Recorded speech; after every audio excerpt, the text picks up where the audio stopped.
수동 소자의 임피던스를 설명하면서 전달함수라는 개념을 간단히 사용하였는데, 보다 보편적으로 선형 시스템은 선형 열림 미분 방정식으로 표현되거나 임펄스 입력 델타 t에 대한 출력 파형, 즉 임펄스 레스폰스 HT로 표현될 수 있습니다. 그러므로 임의 입력에 대한 출력 파형은 미분 방정식을 풀어 구하거나 입력 파형과 임펄스 레스폰스 HT와의 컨볼루션 계산으로 구하여집니다.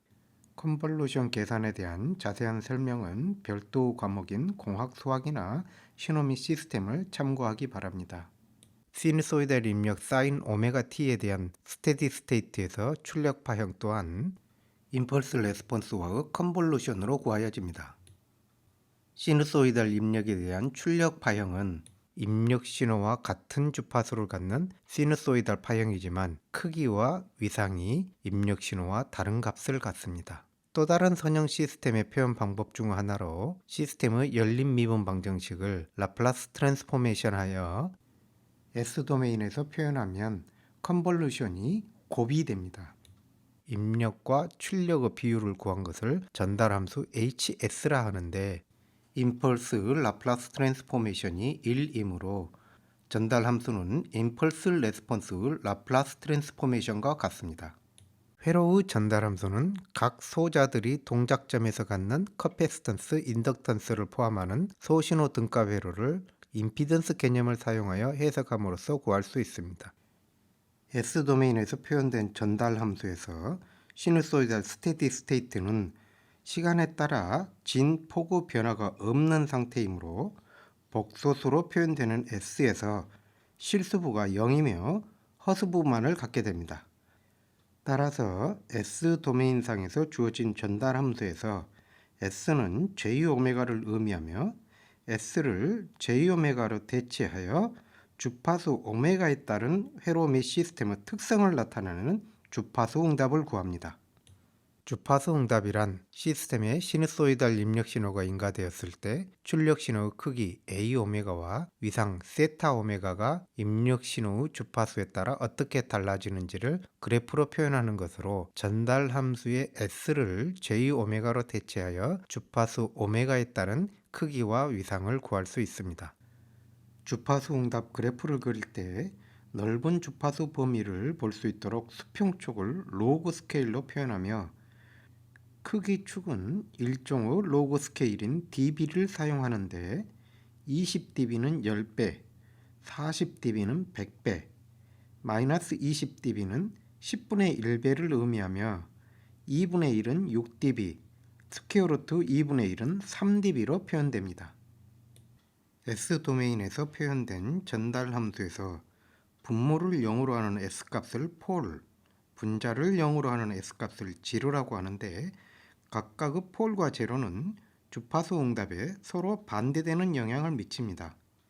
예를 들어 하나의 제로를 갖는 부분 전달 함수의 크기 및 위상 응답을 고찰하여 보면 S는 J오메가를 대입하여 각각 다음과 같이 구하여지는데, DC에서는 크기 응답이 1, 0dB이었다가 주파수가 증가함에 따라 천천히 증가하다가 주파수가 지루와 같은 값이 되면 크기가 스퀘어 루트 2, 3dB가 되며 주파수가 더욱 증가하면 주파수가 10배 될 때마다 크기가 10배 증가하여 20dB per decade로 증가하게 됩니다. 위상 응답은 DC에서 0도이었다가 주파수가 증가하여 지루와 같은 주파수에 이르면 위상이 마이너스 45도가 되며 주파수가 더욱 증가하면 마이너스 90도에 근접하여 간다는 것을 알 수 있습니다. 음수 지루에 대하여는 부호가 반대가 되어 위상응답이 주파수가 증가함에 따라 다음과 같이 90도 증가하게 됩니다. 이와 유사하게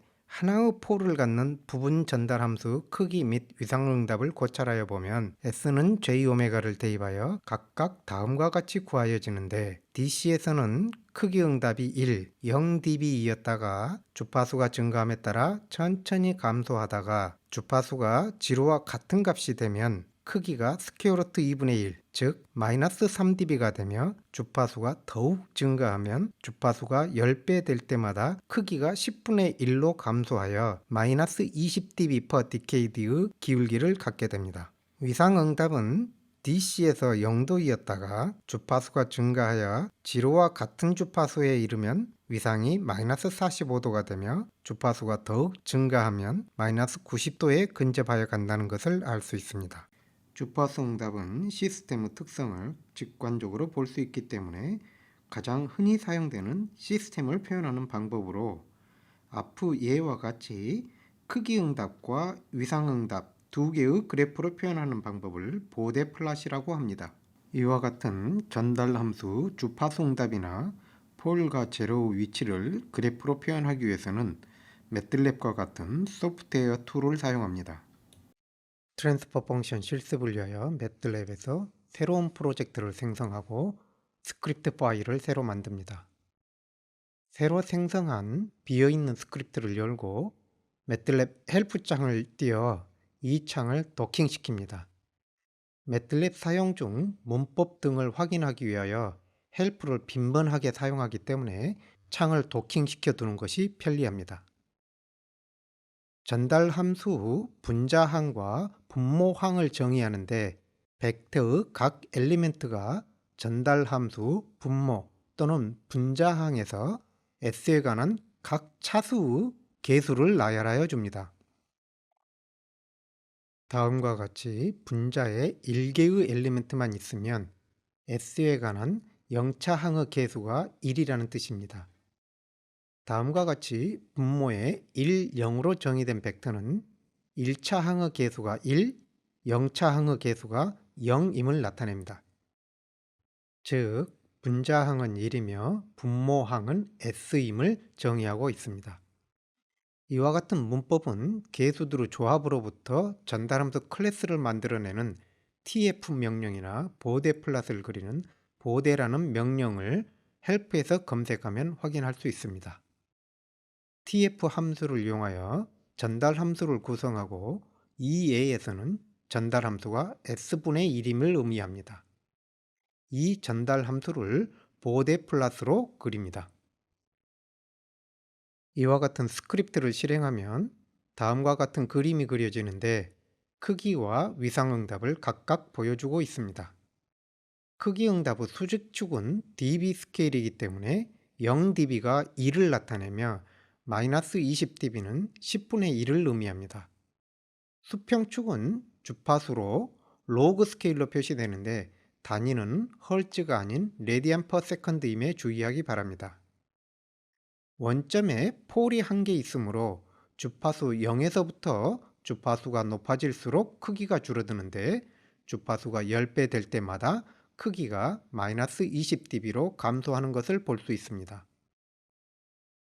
이제 전달 함수 분모를 s 플러스 1로 즉 마이너스 1의 폴을 갖도록 선언하고 보데 플롯을 그려보겠습니다. 플롯을 지우고 새로 그리지 않고 앞에서 그려진 결과를 유지한 채로 겹쳐 그리기 위해서는 hold on이라는 명령을 사용합니다. 실행하면 두 번째 전달함수는 폴이 1에 있기 때문에 1까지 크기가 유지되다가 1을 넘어서 주파수가 증가하면 마이너스 20dB per decade로 감소하는 것을 볼 수 있습니다. 이때 위상은 폴을 중심으로 90도 감소하는 것을 볼 수 있습니다. 앞서 사용한 H1, H2 두 개의 전달 함수를 확인하기 위해서 명령창에 각 전달 함수 이름을 입력하면 각 전달 함수가 수식으로 표현되는 것을 확인할 수 있습니다. 이제 전달 함수 폴과 제로를 구하여 보겠습니다. tp2gp라는 명령을 사용하면 분모, 분자식에 대하여 각각 근과 전체 이득을 구하여 줍니다. 반대로 주어진 폴과 제로 값으로부터 전달 함수를 생성하는 명령은 gp2tf입니다. 구하여진 폴과 제로를 S평면상에서 그리기 위한 명령어인 pz 플롯을 이용하여 폴과 제로의 위치를 표시합니다. 이 스크립트를 실행시키면 다음과 같이 실수축 마이너스 1에 X 표시로 폴이 그려진 것을 볼 수 있습니다.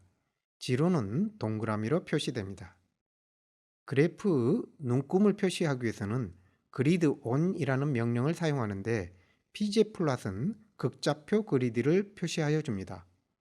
복소수 폴 제로에 대하여 동심원은 오메가 제로를, 방사선은 퀄리티 팩터의 역수인 댐핑 팩터로 표시하여 줍니다. 이제 복소수 폴을 갖는 2차 전달 함수에 대하여 보데 플롯과 pz 플롯을 그려보겠습니다. q와 오메가를 정의하고 그에 따라 분모를 구하도록 하겠습니다. 여기에서 서브 플롯은 하나의 피규어 창을 n/m 서브 창으로 나누어 몇 번째 서브 창에 그릴 것인가를 지정해주는 명령입니다. 또한 엑시스는 가장 마지막에 지정한 현재의 그림창의 수직, 수평, 범위를 지정하여 줍니다. 실행을 시켜보면 다음과 같이 왼쪽에 보데 플롯이, 오른쪽에 pz 플롯이 생성되며 주어진 q와 오메가 제로에 따라 크기, 위상응석과 폴의 위치가 표시됨을 확인할 수 있습니다.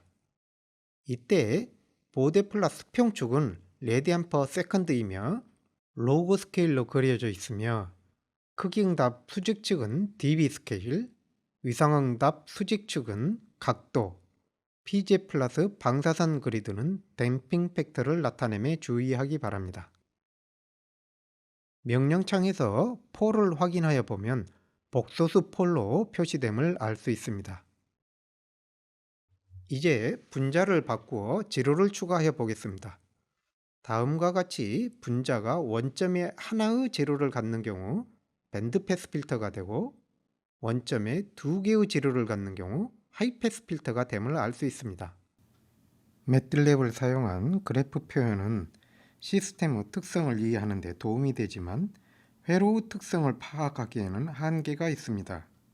물론 심스케프를 이용하여 간단한 회로의 시간 도메인에서의 반응을 시뮬레이션 할 수 있지만 주파수 도메인에서의 시뮬레이션은 가능하지 않습니다.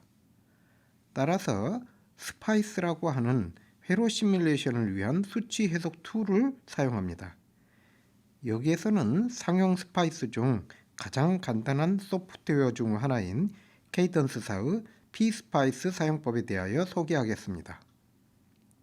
회로를 해석하고 시뮬레이션을 통하여 검증하는 전반적인 체계에 대하여 설명하도록 하겠습니다. 회로란 다수 개의 컴포넌트들이 서로 연결되어 네트리스트를 형성하는 것을 말합니다. 이때 각 컴포넌트의 특징은 컴포넌트의 물리적 특성을 결정짓는 모델 파라미터와 설계자가 자유롭게 선택할 수 있는 디자인 파라미터에 의하여 결정됩니다. 회로를 해석한다는 것은 전압이나 전류와 같은 입력 신호, 스티뮬레이션을 가하고 그에 따른 결과를 측정하여 이를 분석하는 과정을 말합니다. 회로 해석은 크게 DC 애널리시스, AC 애널리시스, 트랜지언트 애널리시스로 구분됩니다. DC 애널리시스는 입력에서 주어진 값에 대하여 결과가 어떤 값을 갖는지를 계산한 다음 이를 연속적으로 수행함으로써 입력에 대한 결과의 그래프를 얻는 것을 말합니다. AC 애널리시스는 시누소이달 입력에 대하여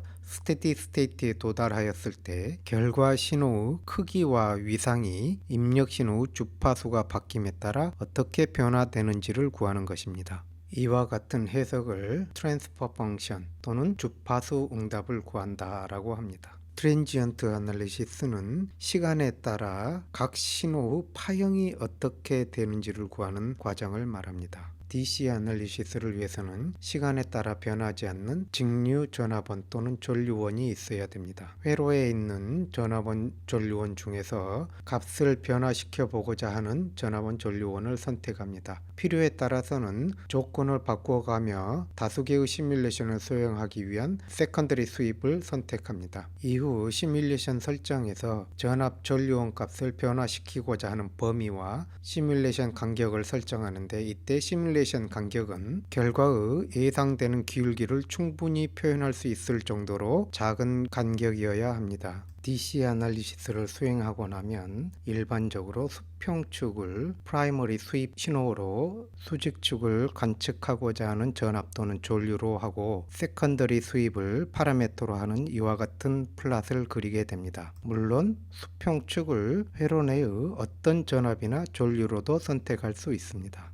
AC 아날리시스를 위해서는 AC 전압원 전류원이 사용되어야 하는데 이때 DC 전압 값을 함께 설정하기도 합니다. AC 아날리시스는 동작점을 중심으로 선형 근사화된 스몰 시그널에 대하여 해석을 하기 때문에 신호의 상대적 비율을 구하기 때문에 AC 전압원은 크기를 1로 두는 것이 통상적입니다. 시뮬레이션 설정에서 시뮬레이션을 수행하고자 하는 주파수 범위를 설정하는데 일반적으로 로가리드믹 스텝을 사용합니다. 또한 결과 그래프에서 주파수 축인 수평축을 로그 스케일로 해서 보아야 되며 크기 응답 또한 dB 스케일 또는 로그 스케일로 보아야 합니다. 그러나 위상 응답의 수직축은 선형 스케일로 보는 것이 일반적입니다.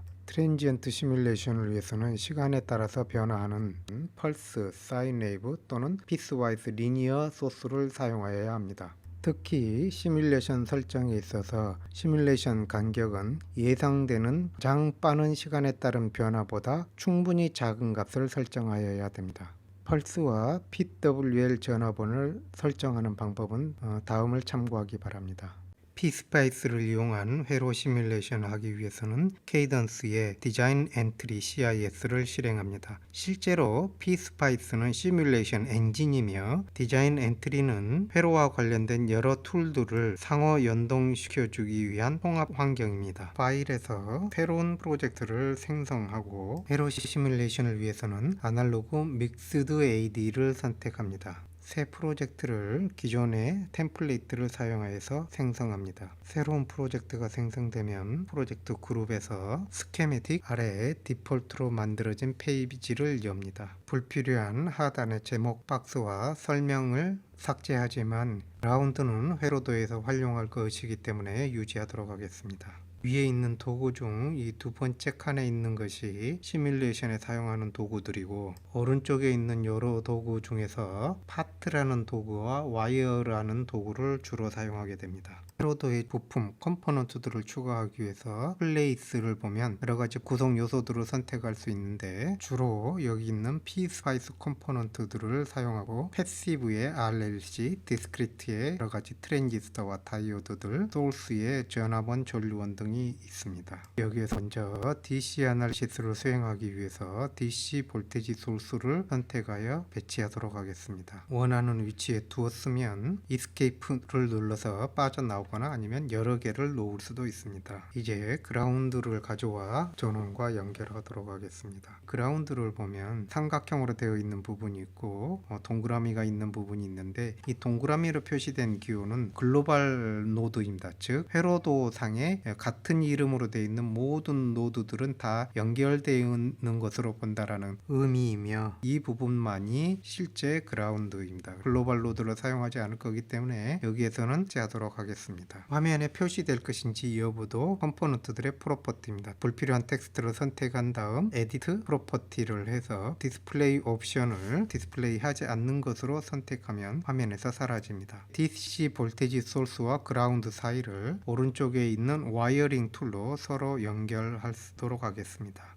이와 같이 연결된 컴포넌트는 컴포넌트의 위치를 바꾸어도 자동으로 연결이 유지됩니다. DC 볼테지 소스의 전압을 바꾸고자 할 때는 전압 값을 선택한 다음 에디트 프로퍼티에서 밸류 값을 입력해 주면 됩니다. 이러한 레이블들은 선택하여서 회로도상에서 편리한 위치에 옮겨 놓을 수 있습니다. 저항 두 개를 회로도에 추가하도록 하겠습니다. 컴포넌트들을 배치할 때 단축키 R, F 등을 이용해서 회전시키거나 플립시킬 수 있습니다. 이제 이 저항과 전압원들을 연결하도록 하겠습니다. 그들을 연결할 때 이와 같이 직접 그라운드로 선을 끌고 가서 연결할 수도 있고 또는 그라운드를 복사해서 붙여둠으로써 직접 선으로 연결되어 있지 않더라도 모든 그라운드는 연결된 것으로 간주합니다. 두 번째 저항의 저항 값을 바꾸기 위해서 선택하고 에디트 프로퍼티를 해서 4K로 바꿔보도록 하겠습니다. 여기에 캐패시터를 하나 더 가져와서 배치하도록 하겠습니다. 회로도가 완성이 되면 시뮬레이션 프로파일을 새로 생성합니다. 시뮬레이션 세팅 창이 열리면 여기에서 AC, DC, 트랜지언트 등의 옵션을 선택할 수 있는데 이번에는 DC 아날리시스를 하기 위해서 DC 수입을 선택합니다. DC 아날리시스는 값을 변화시키고자 하는 전압원, 전류원 등을 선택하게 되는데 이 네임에 V1의 전압 값을 변화시켜 보기 위해서 V1을 선택하도록 하겠습니다. 그리고 수입 타입의 로가리드믹 리니어, 통상 DC 아날리시스는 리니어를 사용하고 시작 전압과 끝 전압 간격을 입력해 줍니다. 시뮬레이션을 실행하기 전에 반드시 시뮬레이션에 대해서 어떠한 결과가 나올 것인지를 먼저 예측하는 것이 필요합니다.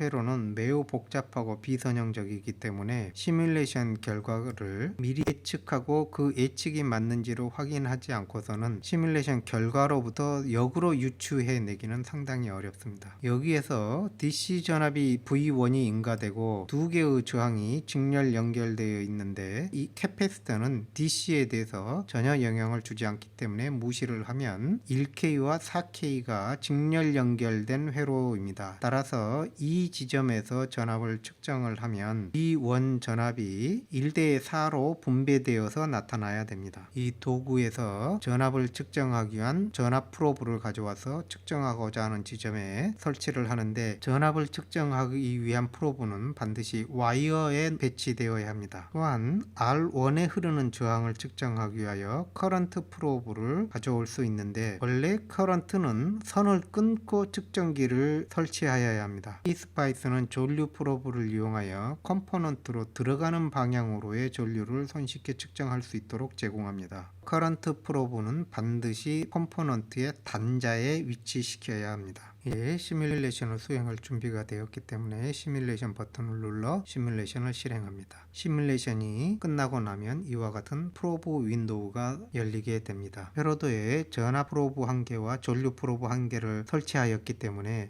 프로브 윈도우에는 다음과 같이 2개의 그래프가 나타나게 됩니다. 이때 전류 값이 워낙 작기 때문에 1개의 그래프로 볼 수 없어서 그래프를 하나를 더 추가합니다. 새로 생성된 그래프 창에 나타내고자 하는 신호를 선택하기 위해서 Add Trace 해서 원하는 전압이나 전류를 선택합니다. 선택된 창이 왼쪽에 표시되고 이와 같이 클릭해서 다른 그래프를 선택할 수 있습니다. 표시된 트레이스 중에서 선택하여서 삭제도 가능합니다. 이 그래프에서 아래쪽 그래프는 R1에 흐르는 전류를, 위쪽 그래프는 R2에 C1의 2번 노드에 걸리는 전압을 나타냅니다. 수평축은 V1으로 시뮬레이션 프로파일에서 V1을 0부터 5V까지 변화시키기로 하였기 때문에 수평축이 0부터 5V까지 표시됩니다. 저항값이 1K 대 4K였기 때문에 전압이 1대 4로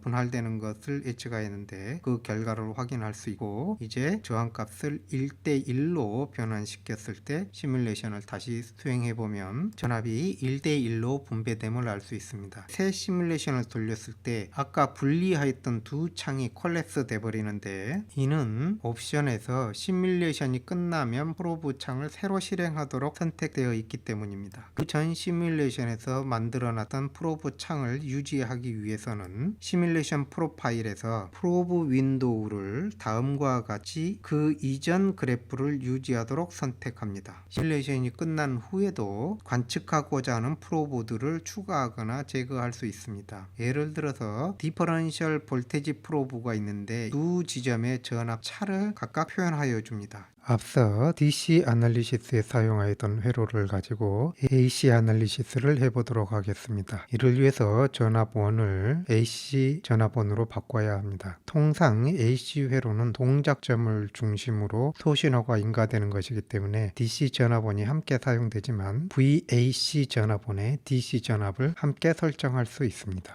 여기에서는 R과 C로만 이루어진 선형 회로이기 때문에 DC 전압을 0으로 설정하고 AC 전압원의 크기는 1로 유지하도록 하겠습니다. AC 시뮬레이션을 위해서 시뮬레이션 프로파일을 AC 수입으로 변경한 후 수입 타입이 로가리즘이 되도록 해서 시작 주파수, 끝 주파수, 디케이드당 포인트 수를 입력하고 실행 버튼을 눌러 AC 시뮬레이션을 실행합니다. 시뮬레이션이 끝나고 나면 관측하고자 하는 전압을 프로브를 설정을 하고 시뮬레이션 결과를 확인합니다. 여기에서 볼 수 있듯이 수평축은 시뮬레이션 범위로 지정한 주파수 범위 내에서 로그 스케일로 표시되어 있음을 알 수 있습니다. 이때 수직축은 선형 스케일로 표시되어 있습니다. 통상 AC 애널리시스에서 매그니튜드를 볼 때는 로그 스케일로 보기 때문에 이 수직축을 로그 스케일로 다음과 같이 엑시스 세팅을 이용하여서 수정하여 줍니다. 수직축 스케일을 바꾸는 또 다른 방법으로 수직축이 리니어 스케일로 유지된 채로 트레이스를 추가할 때 오른쪽의 dB 함수를 이용하여서 dB로 환산한 후 표시를 하게 되면 수직축은 로그 스케일, dB 스케일로 표시되게 됩니다.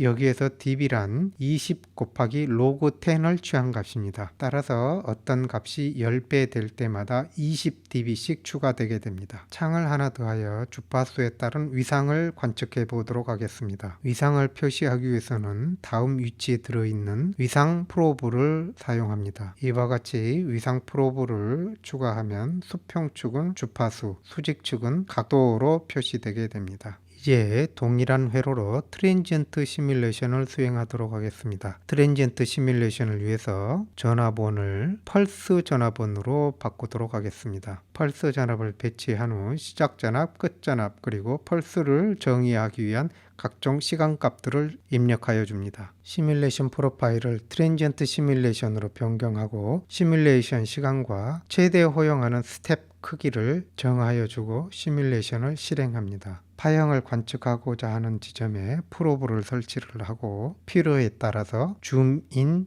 하여 파형을 관찰합니다. 창을 하나 추가하여 캐패시터에 흐르는 전류를 측정하여 보면 캐패시터 전압이 감소할 때 캐패시터에 흐르는 전류는 음수값을 가짐을 알 수 있습니다. 이 음수값은 캐패시터로부터 전류가 빠져나오는 방향으로 흐름을 의미하고 전압이 올라가기 위해서는 포지티브 전류가, 전압이 내려가기 위해서는 네거티브 전류가 흐르는 것을 확인할 수 있습니다.